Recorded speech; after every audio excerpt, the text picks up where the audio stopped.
Yusuf, thank you so much, my dear, for that humbling presentation. It makes me so appreciative of the fact that I'm here at peaceful Stanford where we don't have war. I do have one more question for you, if you are still taking questions. Why do you think that you got into Stanford? Now, you don't have any expectations for what I'm going to ask you, right? No. Okay. So my question is, why do you think you got into Stanford?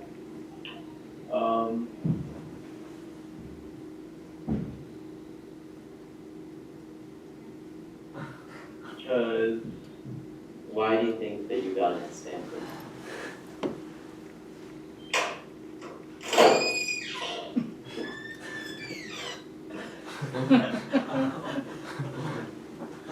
So what's the most impressive thing that you've done? Making it through this interview. I was never the best student in my class, to be honest. I was like the. All right. Humble Bragging, The Art of False Modesty by Harris Whittles. You didn't think I was going to take credit for this presentation, did you? No, this is actually the name of a book. This guy got tired of people humble bragging on Twitter. The chapters are named like, I can't believe I won an award. Look through it. This is an example. That awkward moment when you go to bodybuilding.com and the graphic on the left side is you. Do you think that this is effective? Raise your hand if you think this is effective. Nobody thinks it's okay. Luigi thinks. There's actually a Harvard Business School study showing that it's not effective. It's bad. It's even worse than Trump rhetoric. What is Trump rhetoric? Zero modesty brag. Sorry, losers and haters, but my IQ is one of the highest, and you all know it. Please don't feel so stupid or insecure. It's not your fault. This is a good humble brag. In the last 4 days, I've been outside our apartment a couple of times. The rest of the time, I've been sitting at my desk typing for hours nonstop. Having my dad text me that we're number 16 on the App Store social networking is sweet. Having tens of thousands of students text you about how you brought them closer to their friends is literally the best feeling in the world. We are literally the luckiest people in the world, and we get to hang out all day with our best friends to help students around the world hang out with theirs. The best part is that yes, this is real life. Hashtag heart. Hashtag day in the team of life. Of Team DTL, hashtag smiley face. This is a Stanford alumni who founded a social networking app, Down to Lunch, that's now obviously doing well on the App Store. And what works here is actually appreciation. And soon you'll understand exactly what I mean. But first I want to explain to you the importance of being able to speak like this. Being able to communicate your achievements in a humble way. You need to be able to be comfortable making bold statements. Because the people who are crazy enough to think they can change the world and to say that they can change the world are the ones that who do. Rhetoric of humble bragging. It's about demonstrating appreciation. It's not about being self-deprecating like in that book that Alex is reading. It's about actually appreciating. Hashtag heart. Let me show you some techniques that I found by interviewing Stanford students to see what they do. Number one, talk about your limitations. And in particular, show some kind of vulnerability. People like to relate with you when there's some weak part to what's happened. You know, I've had like I had to fail so many times, going back to Sid's presentation. You got to talk about all your hard work. Like you started in the bottom, and I had to bring that boulder up to the top of the hill, and it rolled down 20 times just as I was getting near the top. But the 20th time, I finally got to the top. It's about changing the self-concept, as Lord and Brown say, of your followers. You need to be able to make them feel like they can do it too. You need people like leaders who failed before they succeeded. We don't like people who just succeed on their first try. It's not fair. And we can't do it. Now, you have to give credit to other people too. It's somebody else's fault. Yeah, I was number one, but actually I couldn't have done it without my coach. You see this all the time in like Oscar awards, whatever, like I couldn't have done this without. And Steve Jobs, he spent 10 minutes giving credit to engineers and other people who helped build the iPhone before he actually released it. You can also talk about your moral duty. My grandmother was suffering from cancer. I felt an obligation that I had to do this. And this is the cynic's argument, right? This is about talking about the why. Uncle Sam is really cynic. Now the final frosting on the cake is gratitude, Thanksgiving.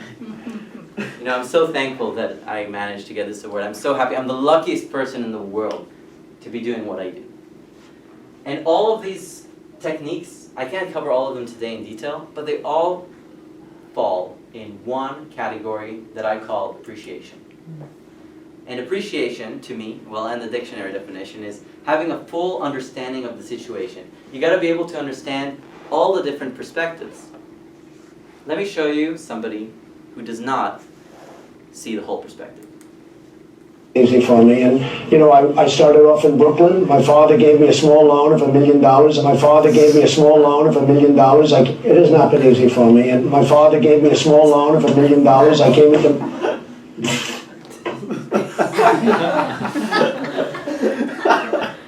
And now let's look at techniques in the wild here at Stanford and show you some evidence about being humble. Published research in computer science. A person that has like a massive amount of perseverance. I feel like what really makes Stanford such a vibrant place, like the band and like some of these other activities I'm so removed from,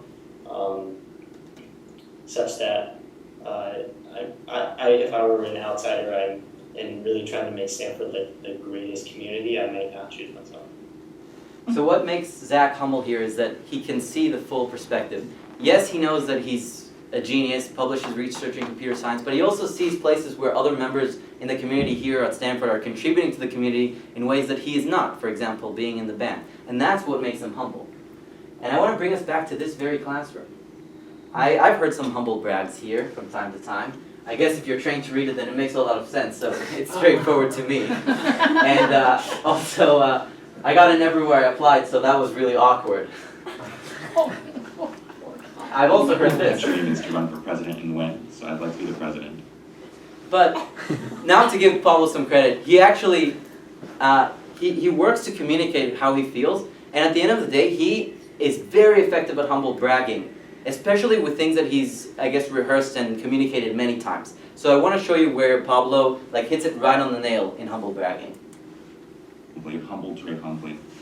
Humbled, and I was very humbled to realize that there was each person as well as completely different opportunities, and the opportunities that I was given were very unique, and I was privileged. I was very privileged to have these opportunities because there are people who maybe had just one of the experiences that I've had. So I'm very thankful for that, and the experience is very humbling.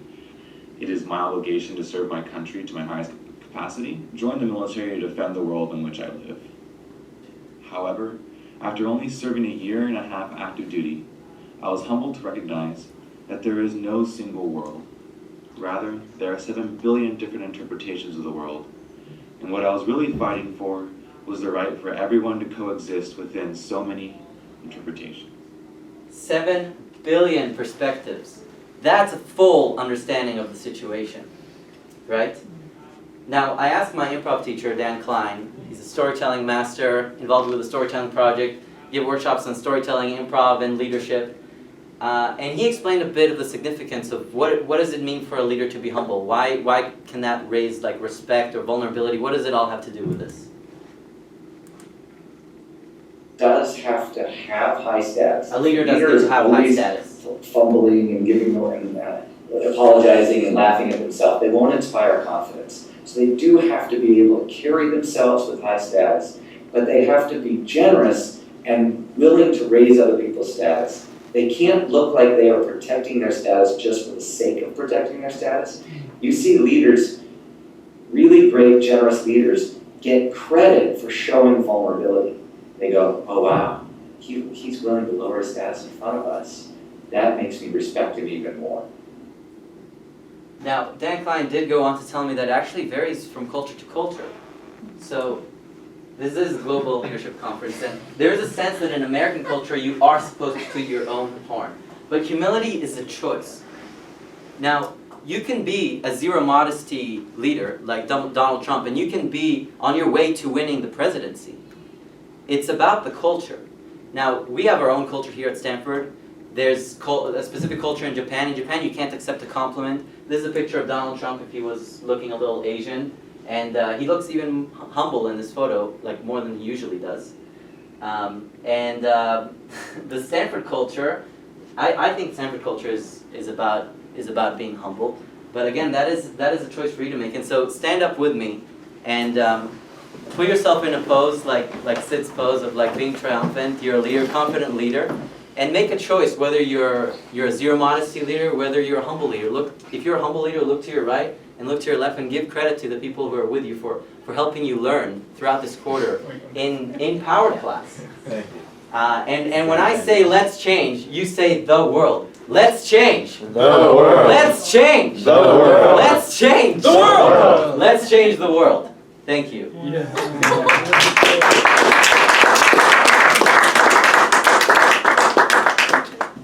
You can sit back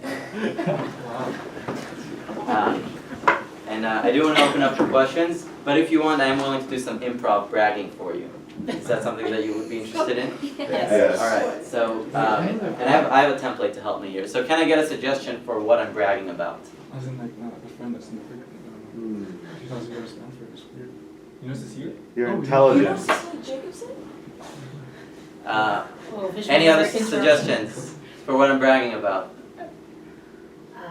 I heard intelligence. Thank you. All right, I'll do intelligence. I'm such a smart person. You know, I got into Stanford. I've done pretty amazing things, but it couldn't have happened without my parents. Mostly because, well, besides the genes that they gave me, I also they gave me the opportunity to get an education. You know, many people can't afford to go and have an education, and they even sacrificed everything that we had in Israel, their business and their career, in order to move to the U.S. so that I could be educated in America, and I can learn English, and I can have all the resources that I need to. And I just couldn't have done it without them. You know, I learned so much from the internet, for example, and many people don't even have access to the internet, but my parents helped me.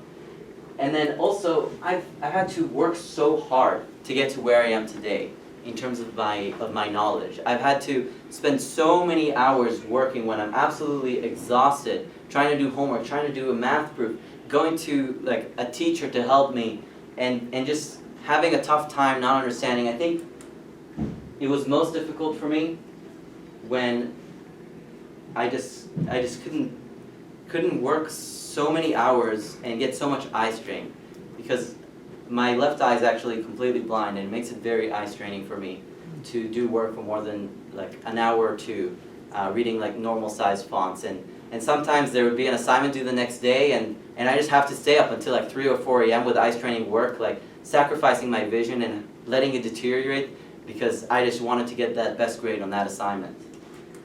And I was driven by my motivation to impact the world because I believe that knowledge can be a force for good. And I wanted to study not only knowledge of how to do things, but also knowledge of what is good, because I want to be able to use that knowledge in a good way. And I have so many ambitions for the world, whether it's to help with research for cancer or to help with privacy for the internet. All these goals that I needed this knowledge in order to be able to achieve those dreams.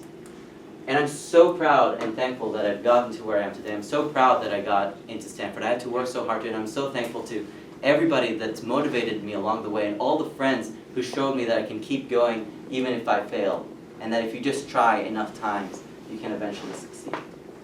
Thank you.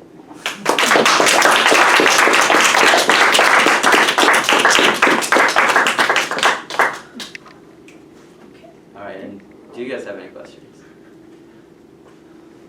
With the presentation.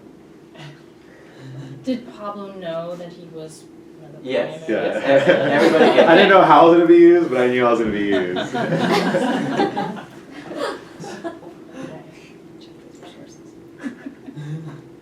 If you guys want, I do have an interesting but just wasn't relevant enough video for the slide about Batman bragging. Let's You want to see that? Okay. My updates are awesome. Check it out. Okay, well that is a debatable definition of awesome. Hey, I'm Batman. You wanna know my secret identity? I'm not jealous. I'm Batman. I don't wear raccoon ears and a tail. Because I'm Batman. I'm Batman. I'm a Mario. I'm Batman. I'm a Mario. Because I'm Batman. Hey, boys. Hey, I'm Batman. And I do want to remind you that, you know, this is just scratching the surface. And as Dan Clyde said within the interview, We have the solution. I think there's a book in here for this, because I think it's a pretty hot topic and it's something that people would want to know. So there is still a ton of information here. This is just scratching the surface. But if you take one thing away, it's stay appreciative, have a full understanding, be proud and thankful, give others credit. And if you want to learn more, you can look at my written RBA.